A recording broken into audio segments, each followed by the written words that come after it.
अब खबरें विस्तार से। बदायूं की घटना पर राजनीति शुरू हो गई है। सपा ने बीजेपी पर आरोप लगाते हुए जोरदार हमला बोल दिया है, वहीं बीजेपी ने भी पलटवार किया है। इस मामले में पुलिस ने आरोपी साजिद को एनकाउंटर में मार गिराया है। पीड़ित परिवार का रो रो कर बुरा हाल है।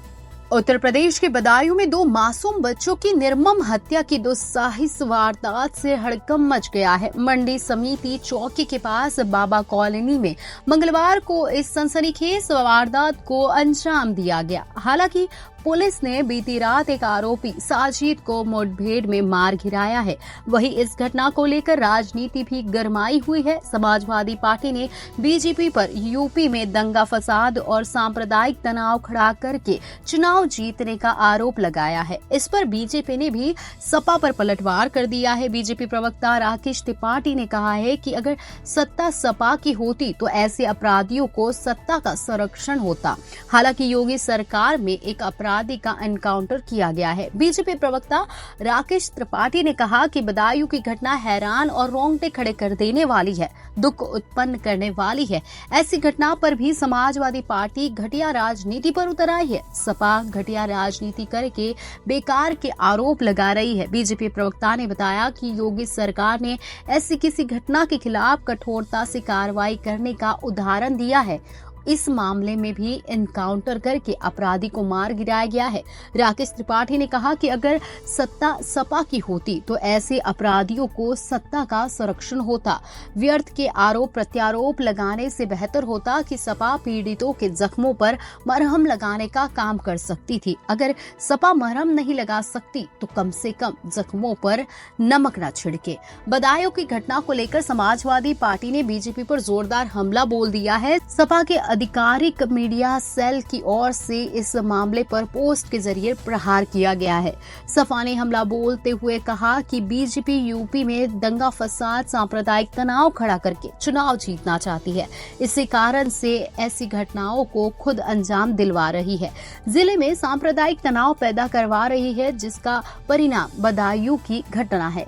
सपा ने कहा कि बीजेपी जब जनता के असल मुद्दों से हार चुकी है तो धार्मिक विवाद, धार्मिक लड़ाई ही भाजपा का आखिरी हथियार बचा है। बीजेपी के इशारे पर ही कई गुंडे बदमाश खुलेआम घूम रहे हैं और भाजपा के इशारे पर ही ऐसी वारदात कर रहे हैं, जिसके कारण समाज में लड़ाई झगड़ा पड़ रहा है। बदायूं डबल मर्डर केस में मृतक के पिता की शिकायत पर पुलिस ने आरोपी साजिद और उसके भाई जावेद के खिलाफ एफआईआर दर्ज की है। एफआईआर में लिखा गया है कि आरोपी साजिद ने मेरी पत्नी से कहा कि उसे पैसे चाहिए क्योंकि उसकी पत्नी बच्चों को जन्म देने वाली है। जब वह पैसे लेने के लिए अंदर गई तो उसने कहा कि वह अस्वस्थ महसूस कर रहा है और छत पर टहलने जाना चाहता है।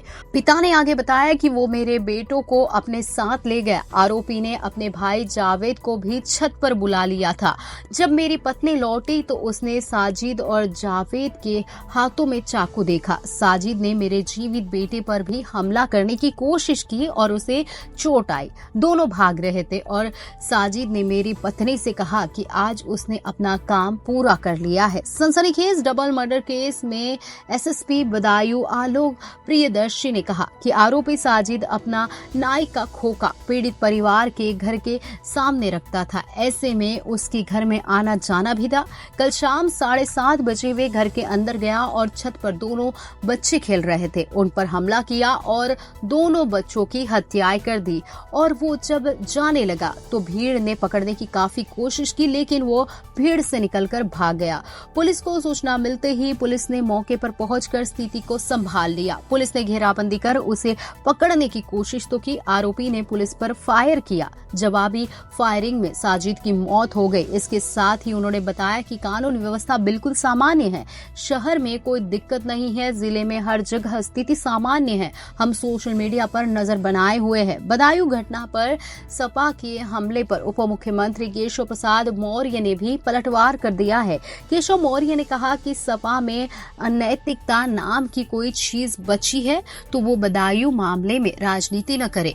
वैसे सपा और अपराधियों का संबंध यूपी का बच्चा बच्चा जानता है। उप मुख्यमंत्री ने कहा कि यह बहुत पीड़ादायक जघन्य अपराध है। 2 अबोध बच्चों की निर्मम हत्या की गई है। पुलिस कार्रवाई कर रही है।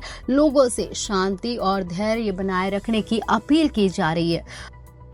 एक ने दुकान जल्दी बढ़ा के वो नीचे इंतजार कर रहा था, 2 थे। क्या नाम था दोनों का? क्या नाम था दोनों का? जावेद और साजिद। तो दोनों आपके घर पे दोनों आए थे? हाँ। फिर क्या हुआ? फिर वो आके मुझसे पहले बोले भाभी क्लेचर दे दो। अच्छा। मैंने क्लेचर 3 लिए, मुझे 50 रुपए दिए तो मैंने 5 रुपए उसे लौटा दिए। मैंने कहा बेटा 15 के 45 के बने। बोला ठीक है भाभी। तो फिर उसने लेके तो बोला भाभी कुछ काम से आए। हमने बोल बेटा क्या है? बोला मुझे 5000 रुपए की जरूरत है। तो हमने तुरंत ही अपने हस्बैंड को फोन किया। हमने कहा ऐसे ऐसे है, वो जावेद और वो दोनों आके पैसे मांग रहे हैं। तो बोले कोई बात नहीं, बच्चे सही हैं, दे तो होगा, मतलब मुसीबत। तो हमने भी कहा कोई बात नहीं, मुसीबत सब पे। हाँ बोला मुझे 11 बजे का टाइम दिया है वहाँ पे हॉस्पिटल में, जनाने अस्पताल में डिलीवरी होने को है हमारी बहू के। तो 5 बच्चे हमारे खत्म हो गए, एक है हमारे बच्चे बचते ही नहीं। हमने अच्छा भैया कोई बात नहीं, कोई सब मुसीबत तो सब पे आ जाती, कोई बात नहीं, बैठो 9 बजे तुम वैसे दुकान बढ़ा होते हैं, आप चले जाना। 9 बजे बढ़ाएंगे तो आप चले जाना, टाइम कट जाएगा। मैंने उसे चाय भी पिलाई, चाय लेके ऊपर मंगाई उसने, तो ऊपर दे दी। चलो कोई बात नहीं, नहीं टाइम कट रहा, मतलब बेचैनी होगी इसे। फिर इसने बच्चों को बुलाया ऊपर, फिर एक को बड़े को रोक लिया, इसने छोटे से पानी मंगाया और बीच वाले को वहाँ गुटखा मंगाई। हमारे बच्चे गुटखा वगैरह नहीं लाते, जिसने मंगाया वो चले गए।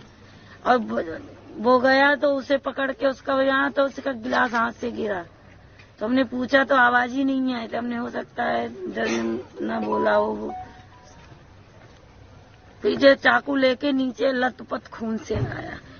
बीच वाले को भी पकड़ा इसने। वो तो चाकू उसने उसके गिरा, उसने फेंका और छुटा के भाग के आ गया नीचे।